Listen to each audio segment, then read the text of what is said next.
Alhamdulillahirabbil alamin. Sallallahu ala nabiyyina al-Mustafa al-amin wa ala alihi wa ashabihi ajma'in. Amma ba'd. Kita lanjutkan kajian kita yang kemarin, yaitu muqaddimah dalam memahami Quran atau tafsir. Taib, ini mic-nya memang begini ya? Enggak. Kedengaran di belakang? Kedengaran? Tes. Untuk kedengaran sampai situ? Taib. Kemarin sampai kaidah yang keberapa? Apa itu?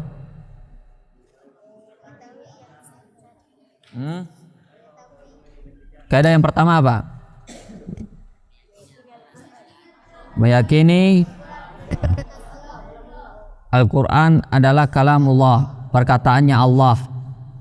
Jadi semua yang berkait, jadi kalau kita yakini Al-Quran adalah kalamullah, bukan perkataan makhluk, maka kita tahu bahwa Al-Quran berarti afdalul kalam, perkataan yang paling afdal. Ada yang lebih afdal daripada Al-Quran? Tidak ada. Makanya semua yang berkaitan dengan Al-Quran itu adalah yang paling afdal. Karena dia adalah perkataannya Allah, maka dia adalah perkataan yang paling afdal. Diturunkan kepada siapa? Nabi Muhammad sallallahu alaihi wasallam, sehingga beliau menjadi nabi yang paling afdal, paling mulia, sayyidul anbiya. Melalui perantara malaikat Jibril alaihissalam, sehingga beliau menjadi malaikat yang paling afdal, sayyidul malaika, pemimpinnya para malaikat. Diturunkan kapan? Di bulan Ramadan, sehingga jadilah bulan Ramadan adalah bulan yang paling mulia. Kemudian kapan diturunkannya? Inna anzalnahu fi lailatul qadar, sehingga jadilah malam turunnya Al-Quran, yaitu malam Lailatul Qadar, menjadi malam yang paling mulia dalam satu tahun. Coba bayangkan, berarti Al-Quran ini luar biasa. Quran luar biasa. Itu yang pertama. Yang kedua, apa kita bilang kaidahnya kemarin? Apa? Itu yang kedua ya. Yang kedua, Al-Quran itu adalah perkataan yang tertuju pada semua makhluk. Berarti al-ibrah bi umumil lafzi la bi khususis sabab. Jadi yang dilihat itu adalah keumuman lafaz, bukan kekhususan sebab. Maksudnya gimana? Maksudnya Al-Quran itu diturunkan untuk kita di setiap zaman dan di setiap tempat. Jadi bukan hanya di tempat tertentu saja atau di waktu tertentu saja atau orang tertentu saja. Misalnya ayat ini turun kepada Abu Lahab, tatkala Abu Lahab mencela Nabi Muhammad, tabban laka sairul yaum, celakalah engkau Muhammad setiap hari. Terus Allah turunkan tabbat yada abi lahab wa tabb. Allah turunkan surah Al-Lahab, ya, surat Al-Masad. Ini apakah surah untuk Abu Lahab saja atau untuk kita? Tapi ini diturunkan kepada Abu Lahab. Gimana untuk kita? Sebagai pelajaran bagi kita, agar kita hati-hati, agar kita waspada, jangan coba-coba meniru sifatnya Abu Lahab. Kalau kita mencoba-coba menghalangi agamanya Allah, maka kita akan bernasib seperti nasibnya siapa? Makanya ini Al-Quran berlaku di setiap zaman, di setiap waktu, dan di setiap tempat, dan untuk setiap orang. Paham sampai di sini? Paham ya? Baik. Kemudian apa kemarin lagi kaidah yang berikutnya? Apa?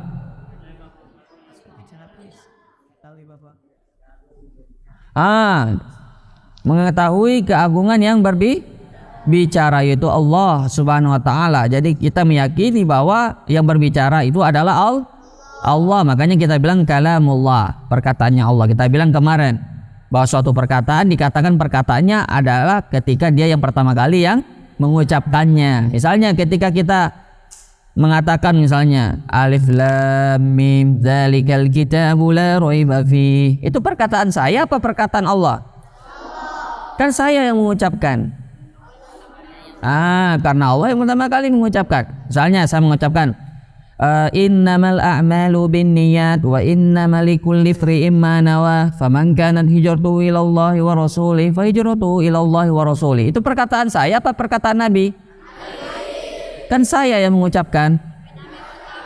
Nah, jadi jangan ada lagi yang tertipu yang mengatakan oh Al-Quran itu makhluk bukan perkataan Allah karena tidak mungkin Allah berbicara. Ini dolal, ini sesat.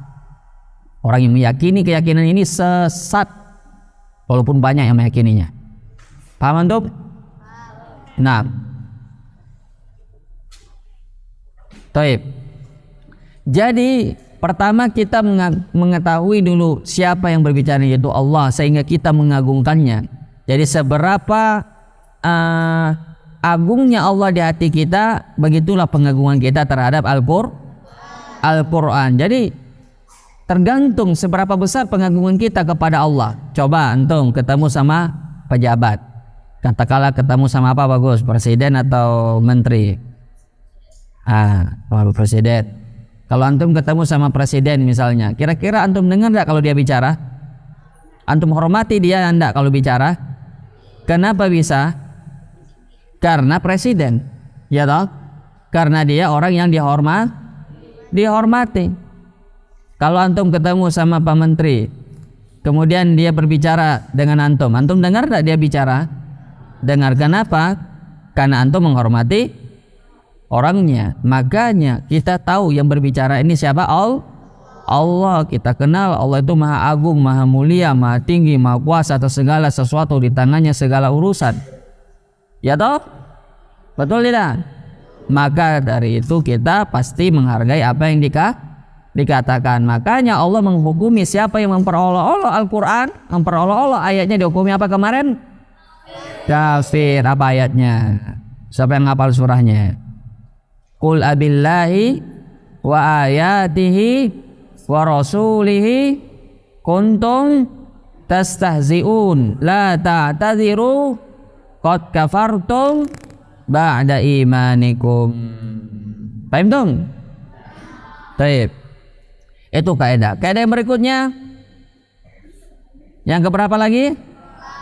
Yang keempat. Kaidah yang keempat yaitu mengetahui makna yang terkandung dari ayat tersebut. Itu kaidah yang keempat.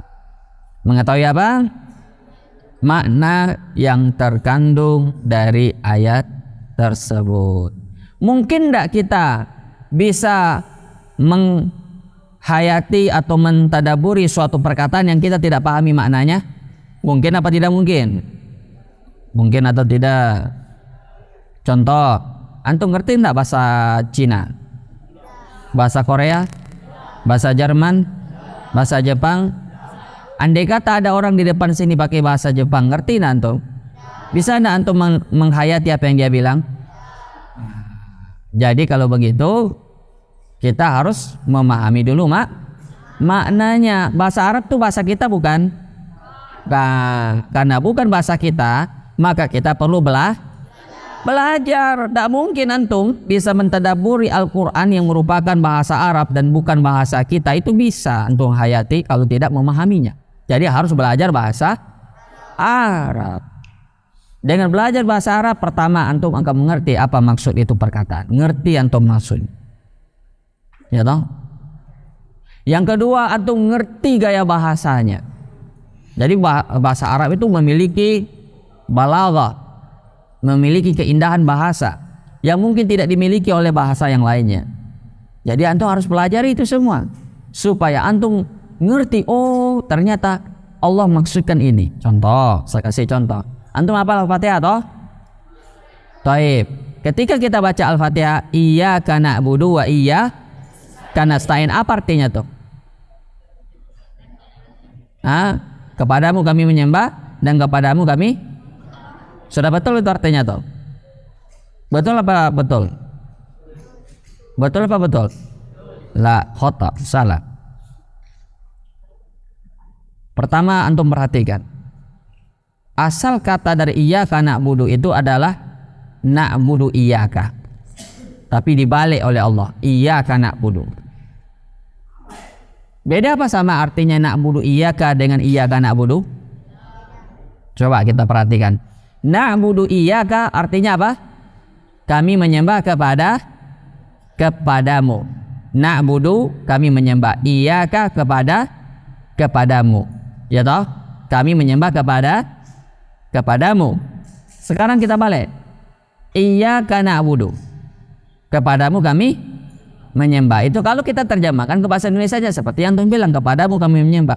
Tapi dalam bahasa Arab ada namanya uslub, metode, bahasa, gaya bahasa. Ternyata bukan begitu artinya. Ketika kita balik itu, maka yufidul hasr, takhsis, pengkhususan. Jadi di situ ada kata hanya. Iyyaka na'budu artinya hanya kepadamu kami menyembah. Jadi bukan kepadamu kami menyembah saja, tapi hanya engkau satu-satunya yang kami sembah. Itu namanya hasr, uslubul hasr dalam bahasa Arab. Beda apa tidak? Di mana letak bedanya? Kalau kita bilang na'budu iyyaka, kami menyembah kepadamu, artinya kami menyembahmu dan juga bisa menyembah pada selain Allah. Itulah yang dilakukan oleh musyrikin dulu. Mereka menyembah Allah tidak mereka? Menyembah Allah. Mereka umroh juga, mereka haji, mereka juga melakukan sebagian peninggalan ajaran Nabi Ibrahim. Bahkan mereka bersumpah dengan nama Allah juga. Tapi mereka juga menyembah Lata, menyembah Uzza, menyembah Manat, menyembah Hubal. Jadi mereka menyembah Allah apa tidak? Menyembah Allah. Tapi masalahnya mereka di mana? Mereka tidak mengkhususkan Allah dalam ibadah. Ini masalahnya mereka. Maka datang Al-Quran dengan gaya bahasanya dibalik ini. Iyyaka na'budu, hanya engkaulah ya Allah satu-satunya yang kami Nah itu dia. Makanya harus mengerti usul bahasa Arab. Jadi kalau hasr itu didahulukan dulu maf'luminya, kemudian ya jar wa majrurnya, itu berarti misalnya kalimat wa 'alallahi tawakkalna. Apa bedanya dengan kita katakan tawakkalna 'alallah? Beda apa sama tuh? Apa artinya tawakkalna 'alallah, kami bertawakal kepada Allah, dengan wa 'alallahi tawakkalna. Kalau tawakkalna 'alallah, kami bertawakal kepada Allah, tapi tidak tertutup kemungkinan kita juga bertawakal pada selain Allah, karena tidak ada pengkhususan di situ. Tapi tatkala kita katakan wa 'alallahi tawakkalna, itu menunjukkan hanya Allah satu-satunya tempat kita bertawakal. Hanya kepada engkaulah kami bertawakal. Bisa dibedakan sekarang? Bisa. Jadi bahasa Arab itu bahasa yang sangat indah di antara seluruh bahasa. Makanya Allah pilih ini bahasa untuk Al-Quran. Makanya perlu kita belajar. Jadi antum jangan malas-malas belajar bahasa Arab. Karena di sini kuncinya orang memahami agama. Maka tidak bisa orang itu jadi ustadz kalau dia tidak ngerti bahasa Arab. Kalau ada ustadz tidak ngerti bahasa Arab, tidak usah diambil ilmunya. Berarti dia juga perlu belajar. Karena bagaimana dia cara paham Al-Quran, bagaimana cara dia paham hadis, bagaimana cara memahami perkataannya para ulama kalau dia tidak ngerti bahasa Arab. Taib.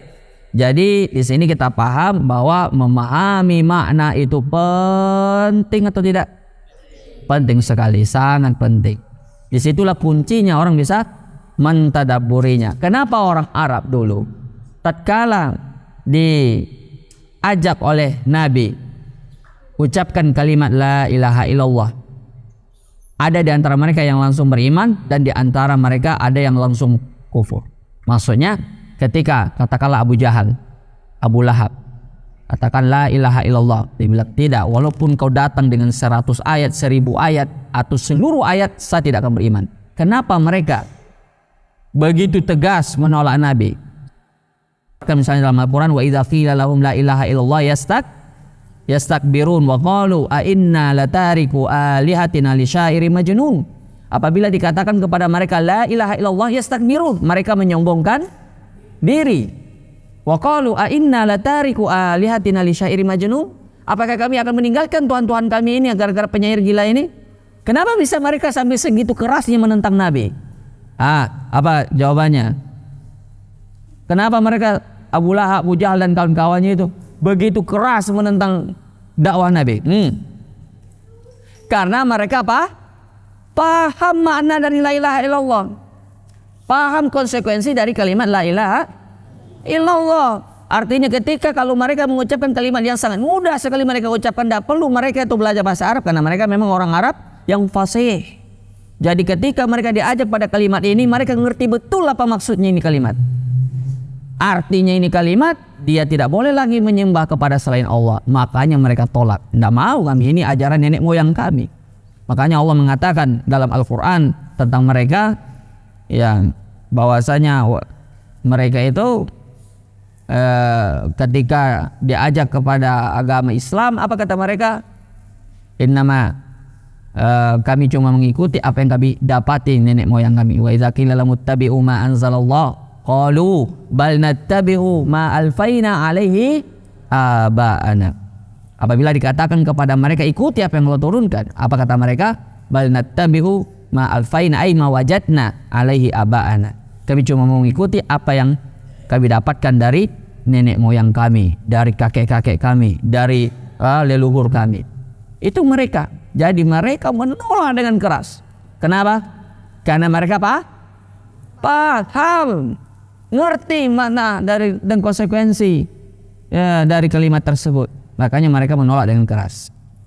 Nah, coba antum lihat hari ini orang-orang yang kita lihat masih di dalam tradisi kesyirikannya, tapi mereka mengucapkan kalimat la ilaha illallah. Mereka sholat bahkan mereka mengucapkan 100 kali la ilaha illallah, la ilaha illallah, la ilaha illallah. Tapi setelah itu datang ke kuburan minta-minta.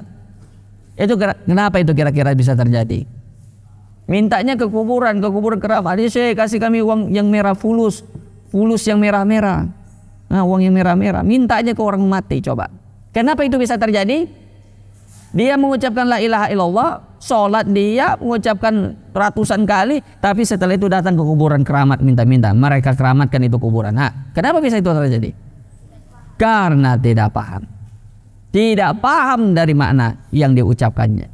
Dia ucapkan la ilaha illallah tapi dia nggak ngerti apa yang dia ucapkan. Sehingga kontradiksi apa yang dia ucapkan dan apa yang dia lakukan. Datang ke kuburan Syekh Yusuf.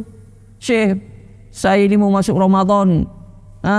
Kalau saya sehat, saya bernazar mau datang lagi ke sini. Bawa kambing, bawa apa? Bernazar ke kuburan, subhanallah. Syirik apa bukan itu? Syirik.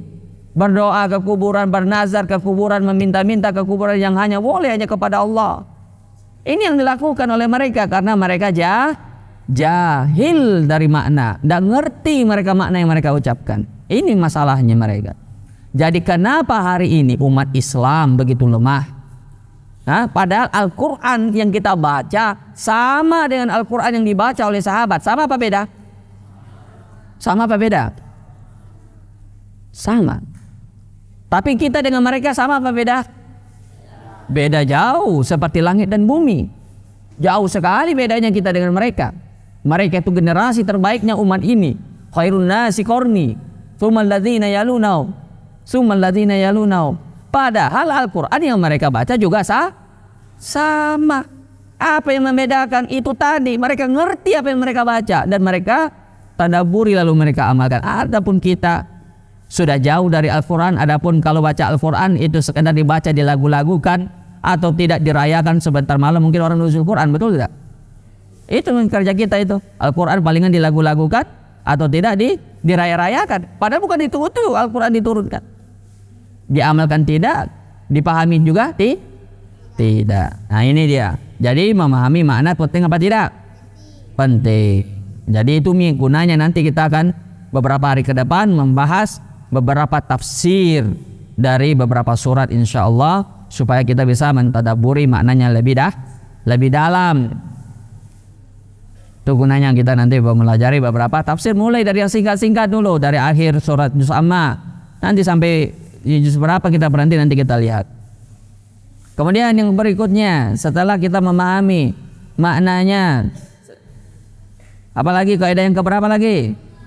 Yang kelima yaitu mengetahui asbabun nuzul, Nah, ini penting juga nanti kita belajar tafsir. Itu akan sering kita bersentuhan membahas dulu asbabun nuzulnya ini surah atau asbabun nuzulnya ini ayat. Jadi asbabun nuzul itu terbagi dua. Ada asbabun nuzul berkaitan dengan surah yang lengkap. Misalnya surah Al-Ikhlas misalnya sebab turunnya ini. Surah Al-Falaq dan An-Nas, Al-Mu'awwidzatain sebab turunnya ini misalnya. Apa sebab turunnya surat Al-Ikhlas? Yaitu datangnya orang-orang kafir Quraisy bertanya kepada Nabi, sif lana rabbak, wahai Muhammad sifati kepada kami Tuhanmu. Terus Allah turunkan ini surat 4 ayat membantah semua keyakinan mereka itu. 4 ayat saja. Itu menunjukkan mujizatnya Al-Quran. Keyakinan yang sudah diyakini beratus-ratus tahun cuma dibantah dengan 4 ayat. Coba bayangkan. Makanya dinamakan ayat tanda untuk melemahkan mereka. Tidak bisa mereka berkomentar apa-apa sudah. Nah, kemudian misalnya surah Al-Mu'awwidzatain, Qul a'udzu birabbil falaq dan Qul a'udzu birabbin nas. Itu nanti kan kita bahas nanti tafsirnya. Nah, sebab turunnya apa misalnya? Sebab turunnya yaitu apa? Sebab turunnya? Sebab turunnya apa? Yaitu Nabi terkena sihir oleh wanita Yahudi. Akhirnya Allah turunkan ini surah untuk meruqyah Nabi. Dan seterusnya. Yang kedua, sebab nuzul berkaitan dengan ayat. Kalau itu dengan surah tadi berkaitan dengan surah yang lengkap. Ini berkaitan dengan ayat. Misalnya kalau surah, misalnya surah Al-Ahzab berkaitan dengan perang Khandaq. Ini berkaitan dengan ayat. Ada juga yang berkaitan dengan ayat. Misalnya ketika Nabi SAW di suatu perang duduk-duduk istirahat habis selesai perang, lalu kumpul-kumpul gembong munafikin yaitu Abdullah bin Ubay bin Salul dengan orang-orang yang baru masuk Islam yang masih lemah imannya. Mereka bercerita, itu sahabat Nabi itu, sahabat Muhammad itu kalau makan paling rakus, tapi kalau perang paling pengecut. Akhirnya berdiri seorang sahabat, wallahi kazab, kau dusta, saya akan lapor ini kepada Nabi. Saya akan lapor kepada siapa? Kepada Nabi. Akhirnya dia berjalan menuju Nabi. Lalu tatkala dia pergi, belum lagi sampai dia, ternyata wahyu sudah duluan turun. Allah sudah mengabarkan apa yang terjadi. Lalu Allah turunkan ini ayat. Qul abillahi wa ayatihi wa rasulihi kuntum tastahzi'un. Apakah Allah, ayatnya dan rasulnya kalian memperolok-olok? La ta'tadziru, jangan minta maaf. Qad kafartum ba'da imanikum. Kalian telah kafir setelah kalian apa? Beriman. Jadi ini berkaitan dengan sababun nuzul ayat. Kalau surahnya surah At-Taubah. Ya, jadi berkaitan dengan sebab nuzulnya ayat. Ini luar biasa ini. Jadi kalau kita ternyata ini sebab nuzulnya ayat, berarti tidak boleh kita memperolok-olok agama walaupun hanya bercanda. Ini sebab nuzulnya ini membantu kita untuk memahami makna ini ayat. Oh, ternyata kalau seseorang cuma bercanda tidak serius, bercanda tetap dihukumi seperti serius. Paham apa tidak? Jadi jangan berdalih, jangan alasan saya bercanda berarti tidak apa-apa enggak. Justru dengan paham kita asbabun nuzul, kita akan mengerti bahwa Allah menghukumi sama antara yang serius dan yang bercanda. Antum paham apa tidak nih? Terus kaidah berikutnya.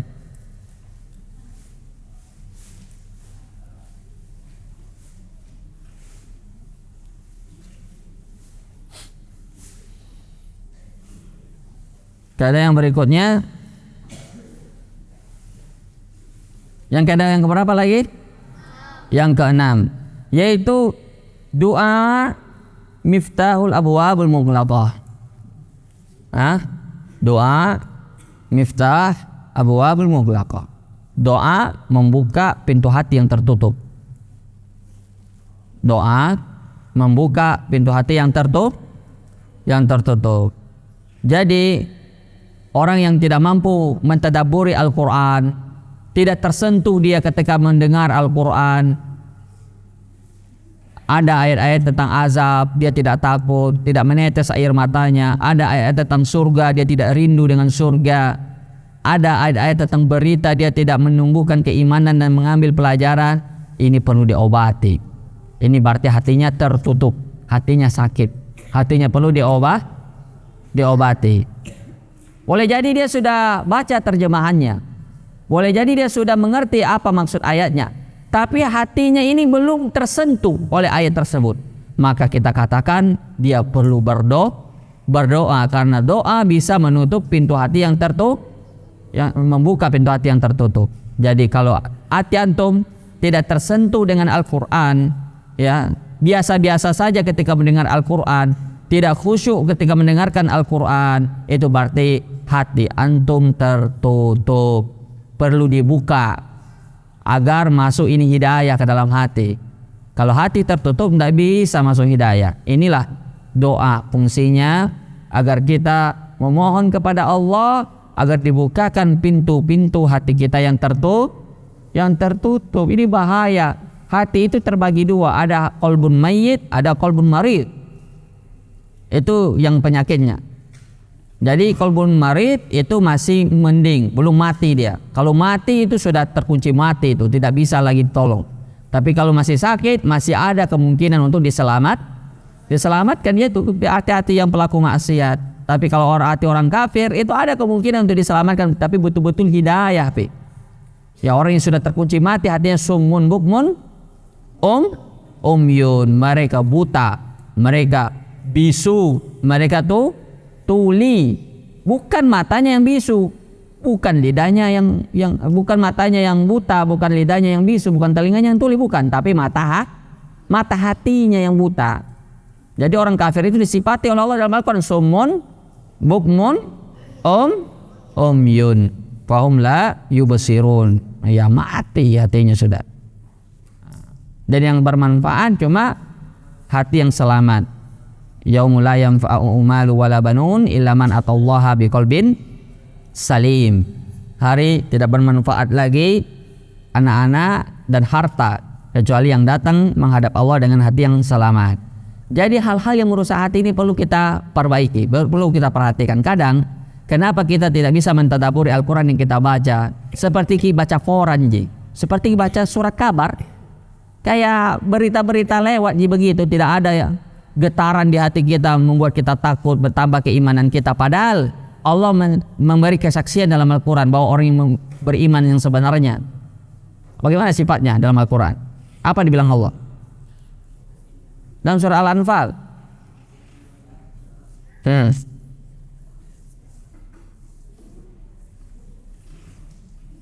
Innamal mu'minuna alladzina idza dzukirallahu wajilat qulubuhum wa idza tuliyat alaihim ayatuhu zadatuhum imanan wa ala rabbihim yatawakkalun alladzina yuqimuna sholata wa mimma razaqnahum yunfiqun ulaika humul mu'minuna haqqan lahum darajatun 'inda rabbihim wa maghfiratu wa rizqun karim. Jadi Allah mengatakan dalam ayat ini ulaika humul mu'minuna haqqan. Itu kesaksian dari siapa? Dari Allah. Mereka lah mukmin yang sebenarnya. Jadi wa idza tuliyat alaihim ayatuhu zadathum imanan. Apabila dibacakan ayat Al-Quran, bertambah apa? Keimanannya. Ini dia yang beriman. Adapun orang yang membaca Al-Quran seperti baca koran, ini hatinya sakit kalau tidak mati. Itu aja kemungkinannya. Kalau tidak sakit, kalau tidak mati. Itulah hati yang tertutup atau terkunci. Summun bukmun umyun. Itulah hati orang yang tidak tersentuh, tidak bertambah imannya ketika baca Al-Quran. Maka kita cek diri kita. Ketika kita baca Al-Quran, ada nggak pengaruhnya? Tersentuh nggak hati kita? Kalau tidak, harus segera cepat diobati. Hidup kita ini berarti sedang sakit. Hati kita sedang dalam keadaan bahaya. Paham apa tidak paham? Nah, sekarang kita mau bicara sedikit bagaimana hati itu bisa sakit atau mati. Yang pertama karena maksiat. Kalla bal rana ala qulubihim ma kanu yaksibun. Ar-ran itu nuktatus sauda. Kalla bal rana ala qulubihim ma kanu yaksibun. An-nuktatus sauda, yaitu noda hitam akibat dosa yang mereka lakukan, membuat hati mereka itu jadi gelap. Ini dia menyebabkan hati kita tertutup. Apa yang membuat hati kita tertutup? Dosa, maksiat mata, maksiat telinga, maksiat lidah, maksiat kemaluan, maksiat perut, maksiat tangan, maksiat kaki. Semua anggota tubuh kita nanti ini akan diminta oleh Allah pertanggungjawaban. Dan semakin banyak maksiat yang kita lakukan, semakin banyak noda hitam. Gimana cara menghilangkannya? Ketika kita berbuat satu dosa, satu noda hitam. Dua dosa, dua noda hitam. Coba hitung dosa satu dalam sehari. Antum berapa kali melihat yang haram dalam satu hari? Berapa kali mendengar yang haram dalam satu hari? Berapa kali berbicara yang haram dalam satu kali? Coba dalam satu hari itu hitung saja berapa dosa yang antum melakukan itu. Wajar kalau akhirnya hati kita itu tidak tersentuh kalau mendengarkan Al-Quran atau membaca Al-Quran. Kenapa? Terlalu banyak noda hitamnya. Na'udzubillah, nasallallahu salama wal afiyah. Itu penyebabnya. Terlalu banyak apa? Noda hitamnya. Bayangkan dalam sehari saja berapa dosa yang kita buat. Dan itu bertumpuk terus nodanya di hati kita. Hari demi hari, bulan berganti tahun, menumpuk terus itu noda hitam. Akhirnya menjadi gelap ini hati. Maka wajarlah kita tidak bisa mentadabburi Al-Quran. Ini penyebab mengapa kita itu begitu keras hati kita. Dulu begitu mudah sahabat tersentuh hatinya ketika mendengarkan Al-Quran. Nabi begitu mudah tersentuh hatinya ketika dibacakan satu ayat saja dari surah An-Nisa, beliau menangis terseduh-seduh. Kenapa begitu? Beliau ayat karena beliau bersih hatinya. Sahabat Umar terlebih dibacakan ayat bahkan beliau kadang pingsan. Coba, adakah itu terjadi hari ini? Ada mungkin, tapi itu jarang sekali. Kenapa? Hati mereka bersih. Adapun hati kita saking kerasnya, ya, kenapa kita katakan saking kerasnya? Karena andaikan Al-Quran itu diturunkan ke gunung saja itu takut. Tidak mau dia terima ini amanah Al-Quran ini. Takut mereka. Tapi kita terima, tapi seolah-olah tidak mempengaruhi kita. Inilah penyebab hati yang rusak, hati yang keras, hati yang gelap, hati yang sudah penuh dengan noda hitam. Jadi kalau begitu, apa tadi penyebab hati kita ini rusak dan tidak bisa mentadabburinya, memahami maknanya? Ya, maksiat. Jadi semakin banyak maksiat, semakin menggumpal itu noda hitam di hati kita, waliyadzubillah. Maka obatnya bagaimana? Istighfar, bertobat, kembali kepada Allah. Yang terjadi sudah tidak bisa lagi diubah, sudah. Yang berlalu biarlah berlalu, sisa kita perbaiki apa yang akan datang. Itulah tobat. Jadi kita menyesali apa yang kita lakukan, kemudian kita lakukan perbaikan apa yang bisa kita lakukan. Nah, jadi itu kaidah yang kita katakan tadi, yaitu doa pembuka pintu hati yang tertutup. Banyak berdoa, terutama di bulan Ramadan. Doa kita ini mustajab. Mulai dari awal subuh kita puasa sampai kita berbuka, doa kita mustajab. Ketika hendak berbuka, doa kita mustajab. Di sepertiga malam terakhir antara azan dan iqamah, banyak sekali waktu-waktu mustajab di bulan puasa ini berdoa. Maka doakan diri kita, ya Allah, berikan saya hati yang lapang, hati yang memahami Al-Quran. Ya mufahim Sulaiman fahimni, ya muallim Ibrahim alimni. Itu doa, tidak apa-apa kita baca doa itu, supaya hati ini bisa mengambil pelajaran dari Al-Quran. Karena Al-Quran ini juga yang dibaca oleh dulu sahabat, dan mereka menjadi umat terbaik menaklukkan Romawi dan Persia. Bayangkan seluruh umat berada di bawah telapak kaki mereka, tunduk mereka yang diikuti oleh umat mereka yang memimpin ini peradaban. Tapi sekarang kita yang dikerumuni oleh umat-umat, saking lemahnya kita. Apa kata Nabi? Kalbusail bahar, kita ini seperti buih-buih lautan, banyak tapi tidak berisi. Umat Islam banyak apa sedikit?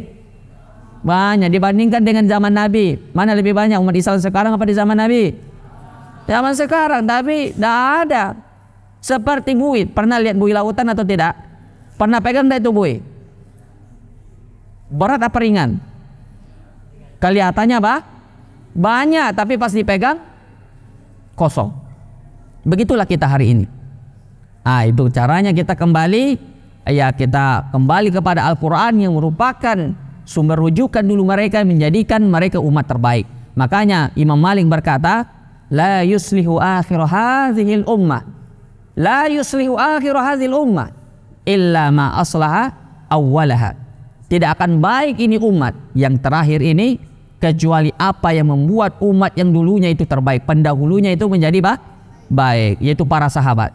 Jadi kalau kita ingin baik, agama kita, urusan dunia kita, urusan ekonomi kita, urusan akhirat kita, semuanya kita kembali kepada apa yang dipegang oleh para salaf kita, yaitu para sahabat, karena mereka lah sebaik-baiknya panutan kita.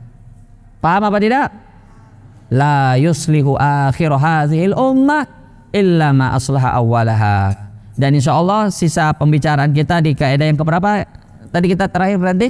Ke-6.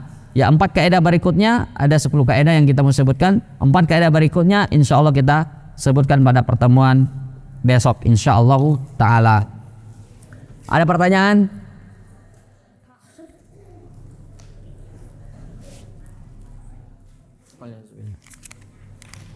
Assalamualaikum warahmatullahi wabarakatuh. Kalau kita di kuburan lalu berdoa kepada Allah untuk mayat agar dijauhkan dari siksa kubur, apakah ini boleh? Inilah yang disyariatkan ketika ziarah kubur. Ziarah kubur itu tidak dilarang, bahkan dianjurkan, dan ini yang dilakukan. Ketika kita ke kuburan, kita doakan penghuni kubur. Yang dilarang itu kalau meminta kepada penghuni kubur, karena mereka sudah tidak bisa lagi mengabulkan doa kita. Tidak bisa lagi kalau kita meyakini sesuatu, ya, bahwa dia bisa mengabulkan doa kita, mendengarkan permintaan mereka, itulah letak kesyirikannya. Makanya Allah mengatakan dalam surah Al-Ahqaf, "Wa man adallu mimman yad'u min dunillahi man la yastajibu lahu ila yaumil qiyamah." Siapakah yang lebih sesat? Artinya tidak ada yang lebih sesat daripada mereka. "Wa man adallu mimman yad'u min dunillahi man la yastajibu lahu ila yaumil qiyamah wa hum an du'aihim ghafilun." Allah yang mengatakan dalam Al-Quran bahwa siapakah yang lebih sesat? Artinya tidak ada yang lebih sesat dari mereka yang berdoa kepada mayit yang tidak mampu menjawab doa mereka, dan mereka tidak tahu apa yang mereka minta kepada mereka. Bayangkan itu sesatnya, itu meminta-minta kepada mayit. Tapi kalau dia tanya ini, apa hukumnya berdoa kepada Allah untuk mayit? Ya Allah, ampunilah bapakku, ya Allah ampunilah Syekh Fulan, ya Allah ya ampunilah saudaraku, adikku, dan seterusnya. Itulah yang dianjurkan dalam agama kita. Makanya Nabi mengatakan, kuntu nahaitukum an ziyaratil kubur fal'an fazuruha fa inna tuzakkirikumul maut. Dulu saya larang kalian menziarahi kubur. Kenapa? Karena waktu itu masih dekat dengan masa kekafiran, orang masih mengagung-agungkan kuburan-kuburan. Tapi setelah orang mengerti tauhid, mengerti hukum minta-minta pada kuburan, lalu Nabi membolehkan fal'an fazuruha fa inna tuzakkirukumul maut. Ya, sekarang boleh, silahkan, karena dengan ziarah kubur bisa mengingatkan orang pada kematian. Dan di antara adabnya adalah kita mengucapkan salam kepada mereka. Assalamualaikum ya ahlad diyar minal muslimina wal mu'minin antum sabiqun wa inna insyaallahu bikum lahiqun. Ya, assalamualaikum hai penghuni kubur, ya, minal muslimina wal mu'minin, ya, antum sabiqun, kalian duluan dan kami akan menyusul. Ya, antum sabiqun wa inna insyaallahu bikum lahiqun. Itu mengingatkan kita bahwa kita akan menyusul mereka. Jadi mengingatkan kita kepada kematian. Nah, ini betul. Jadi boleh kalau seandainya kita ziarah kubur mendoakan untuk mayit, itulah yang dianjurkan. Baik. Kemudian, Wan Ustadz, apakah boleh memakai alat pelega hidung tersumbat saat bulan Ramadan atau puasa seperti fresh care, plosa dan lain-lain? Keterangan alatnya yang dihirup. Jawabannya boleh. Jawabannya boleh. Bahkan kita katakan seperti orang yang terkena penyakit asma misalnya, ada itu obat semprot untuk melapangkan nafasnya, yang disemprot itu boleh. Karena jalur pernapasan beda dengan jalur makanan. Beda halnya kalau infus. Infus walaupun tidak lewat hidung, dia ditusuk mungkin lewat ya nadi dan lewat yang lainnya, tapi itu adalah makanan dan itu membatalkan puasa. Adapun alat semprot, alat yang lainnya itu tidak membatalkan puasa kita. Wallahu a'lam. Silakan, kalau masih ada silakan.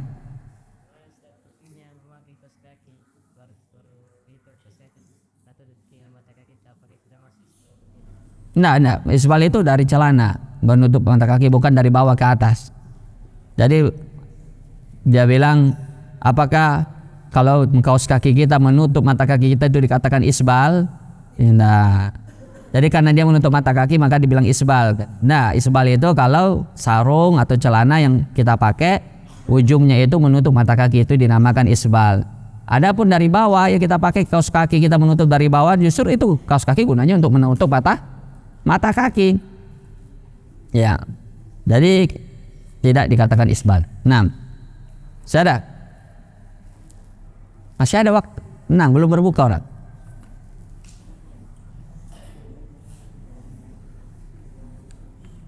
Tidak ada, Mi.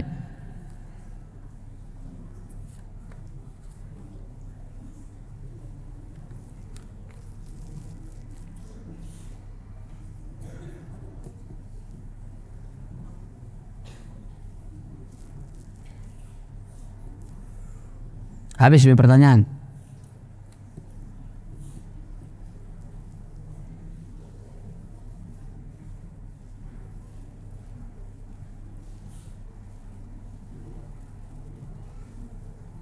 Berapa menit lagi buka?